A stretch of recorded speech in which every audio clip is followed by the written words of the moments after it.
കേരളത്തിലെ മഴക്കുറവ് തമിഴ്നാട് കർഷകരെ സാരമായി ബാധിക്കുമ്പോൾ ആശങ്കയിലായി ഓണം വിപണി. കമ്പം, തേനി, മധുര ഉൾപ്പെടെയുള്ള ലക്ഷക്കണക്കിന് ഏക്കർ സ്ഥലത്തെ കൃഷിയിടം ഉഴുതിട്ടുണ്ടെങ്കിലും ആവശ്യത്തിന് വെള്ളം ലഭിക്കാത്തതിനാൽ കൃഷി തുടങ്ങാൻ കഴിയാത്ത സാഹചര്യമാണ് നിലവിൽ. തമിഴ്നാട്ടിൽ വലിയ തോതിൽ മഴ ലഭിച്ചില്ലെങ്കിൽ പച്ചക്കറി പൂക്കൃഷിയുടെ ഉൽപാദനം വൻതോതിൽ കുറയുമെന്നാണ് തമിഴ്നാട് കർഷകരുടെ വിലയിരുത്തൽ. മുല്ലപ്പെരിയാർ ഡാമിൽ നിന്നുള്ള വെള്ളമാണ് ഈ പ്രദേശങ്ങളിൽ കൃഷിക്കായി ഉപയോഗിച്ചു വരുന്നത്. മുല്ലപ്പെരിയാർ ജലനിരപ്പ് സാരമായി കുറഞ്ഞോടെ തമിഴ്നാട് എടുക്കുന്ന വെള്ളത്തിന്റെ അളവും കുറഞ്ഞു. കമ്പം ജില്ലയിലെ തോടുകളും ചെക്ക് ഡാമുകളും പൂർണ്ണമായി വറ്റിവരണ്ടു. മുല്ലപ്പെരിയാറിലെ ജലം സംഭരിക്കുന്ന തെരിക്ക് സമീപമുള്ള വൈഗ ഡാമിൽ 68 വർഷത്തിനിടെ ഏറ്റവും കുറഞ്ഞ ജലനിരപ്പാണ് രേഖപ്പെടുത്തിയിരിക്കുന്നത്. 72 അടിയുള്ള ഡാമിൽ നിലവിൽ 25 അടിയോളം വെള്ളം മാത്രമാണ് ശേഷിക്കുന്നത്. കുടിവെള്ളത്തിനായി മാത്രമാണ് ഇവിടെ നിന്ന് വെള്ളം ഒഴുക്കിവിടുന്നത്. കഴിഞ്ഞ വർഷം ഇതേ സമയത്ത് ജലനിരപ്പ് ഉയർന്നതിനെ തുടർന്ന് വൈഗ ഡാമിന്റെ ഷട്ടറുകൾ തുറന്ന് കൂടുതൽ വെള്ളം പുറത്തേക്ക് ഒഴുക്കിയിരുന്നു.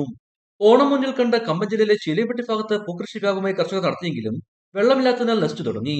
വെള്ളം കൂടുതൽ ആവശ്യമായ പൂവിന് പകരം പച്ചക്കറി നടാനായി പലരും കണ്ടം ഉഴുതുമറിച്ചു. പക്ഷേ വെള്ളം ലഭിക്കുന്ന കാര്യത്തിൽ തീരുമാനമില്ലാത്തതിനാൽ കൃഷി ഇറക്കുന്നില്ല. നിലവിലെ കൃഷി കുഴൽക്കിണറുകളെ വെള്ളം ഉപയോഗിച്ച് പിടിച്ചു നിർത്താനാണ് ശ്രമിക്കുന്നത്.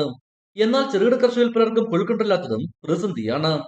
ലഭ്യത കുറഞ്ഞാൽ ഓണക്കാലത്ത് പച്ചക്കറിയുടെ വില കുതിച്ചുയർന്നേക്കും. പൂക്കൾ കമ്പത്ത് പോയി എടുത്താലും വലിയ ലാഭം പ്രതീക്ഷിക്കേണ്ടെന്ന് കർഷകർ തന്നെ പറയുന്നു. ഇടുക്കി വിഷൻ മളി.